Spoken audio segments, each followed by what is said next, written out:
All right, so the Lakers, according to Woj, I know Woj, I always trust Woj, preparing massive offer to UConn's Dan Hurley, who is a regular on our show. My immediate thought as I wake up, do Wordle, watch a few news updates, see my Woj bomb, my initial thought is, I don't think it's a bad idea, but Dan Hurley and LeBron, what does that mean for LeBron? My second thought is Jeannie Buss, who owns the Lakers, and Rob Pelinka, who runs them, they've got to be looking at these playoffs going, the best player in the world is Jokic. He's young. He's out west. The second best player is Luka. He's out west. He's young. And then Ant Edwards and OKC, and we got old LeBron and brittle AD and a bunch of meh. Forget the Celtics. Two best players are in their prime. Go look at the finals. Look at the final four teams. Look at the West. You're looking at Rui and Reeves and brittle AD and LeBron. San Antonio and Houston by next year could be really interesting. The West is packed. All young stars. Lakers don't have one. How do you get one? Well, you draft them and develop them. So LeBron's a free agent. He'll probably opt out. But Woj this morning talking about this even mentioned Bronny James being drafted to the Lakers. So my take is Bronny's been given a bit of a heads up. We'll get into more of that later. But if you're going to hire Dan Hurley, remember, he's like Brad Stevens, who the Celtics hired. He's a slow builder, a culture guy. He's not a microwave guy. That's what LeBron and AD want. They want to be good now. He's a let-it-bake guy. He had a losing record all three jobs first year. Wagner, losing record. Rhode Island, he was 8-20 first year. UConn, he had a losing record. He didn't win a March Madness game until like year 5 at UConn. He is a slow build guy. Hard coach, develops talent, creates a culture. LeBron wants to win now. AD wants to win now. Lakers, they want to win now. This is a team guy. This is not a microwave guy. I think it'd be a great move. You start looking around, this idea that you used to be able to, have 3 stars on a team, but they call it the apron, the second apron, the new CBA. It's very, very hard. You're never going to see Golden State again. Draymond, Clay, Steph, KD. NBA is trying to get away from that. They don't want that anymore. So that's why a lot of these good teams, it's a slow build. You can add a B player. You can add a Porzingis. But it's a slow build.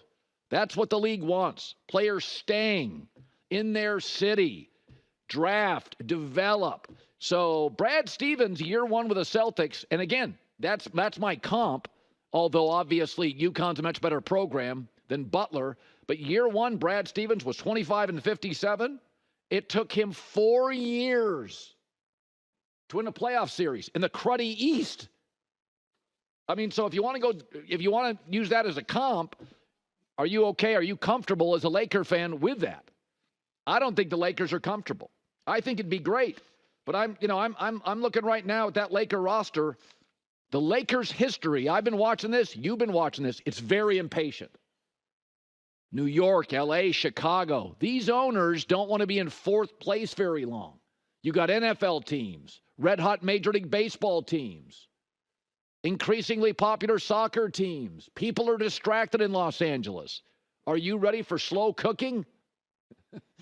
Are you ready to put it on the old barbecue pit for about 6 hours, 8 hours? Are Lakers ready for that? I don't think they are. Dan Hurley was on our show after we won a natty not long ago, and I asked him, what am I to make of all these Dan Hurley to the NBA rumors?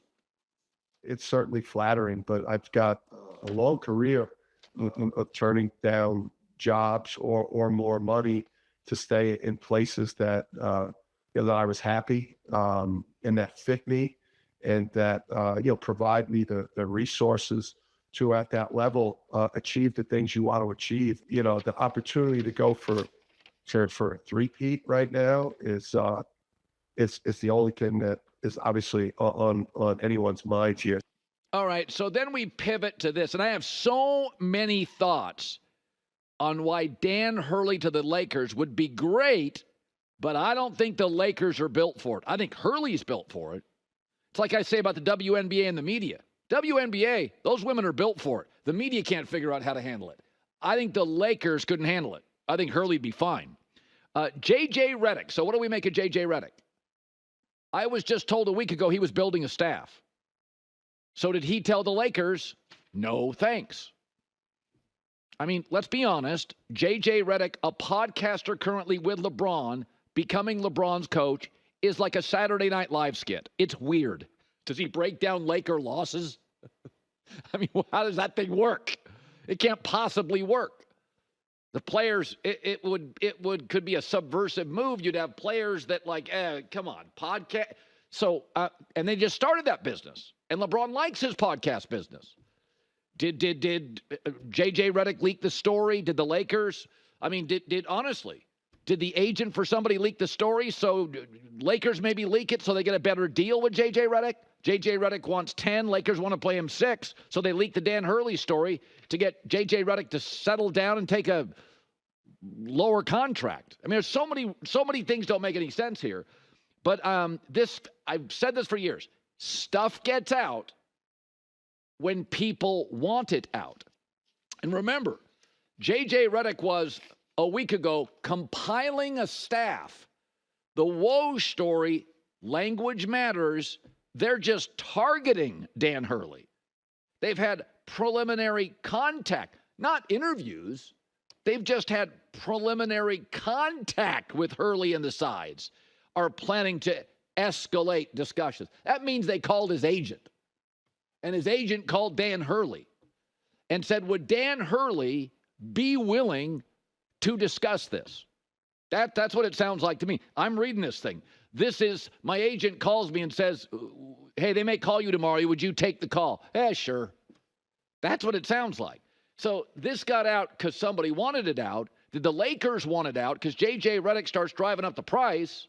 Because J.J. Redick knows the job is his and starts demanding stuff. The Lakers aren't comfortable, so they leak it to bring J.J. Redick's offer to a more realistic. For the record, UConn is stacked again. So you want to bring in Dan Hurley with the Lakers' history of impatience and the revolving door of coaches, it's going to be a price. I don't have a problem with Dan Hurley or J.J. Redick. Hurley's obviously already established as one of America's best basketball minds and coaches. He has proven he's a culture builder. J.J. Redick spent more time around the pro game. But I still contend, if you look at what Hurley does, in NBA circles, Hurley is very respected. This isn't like years ago. Remember the late Jerry Tarkanian got a job? Like guys like Tark or Bobby Knight, the late legendary coaches, they were college coaches. They didn't feel like NBA guys. Billy Donovan at Florida felt like an NBA guy while he coached college and has done well in the NBA. Hurley feels like he could do both. Mike Krzyzewski, coached at the Olympics, feels like he could do both. Mark Few, by the way, very good offensive coach, not a yeller and a screamer. Mark Few's at Gonzaga. He feels like if he wanted to, he could do some NBA stuff. Some guys feel like they fit. Dan Hurley feels like he fits. But for the record, if he stays at UConn, they will be one of the top 2 or 3 teams with a great chance to three-peat. So it's not like he's just leaving a college job. It's like leaving Kansas if you're Bill Self. Like this is the Northeast college job in an area. Hi, everybody. It's me, Uncle Colin. Subscribe here to get the latest from the herd, including exclusive behind-the-scenes videos and more, wherever you may be, however you may be watching. Thanks again for making us part of your day.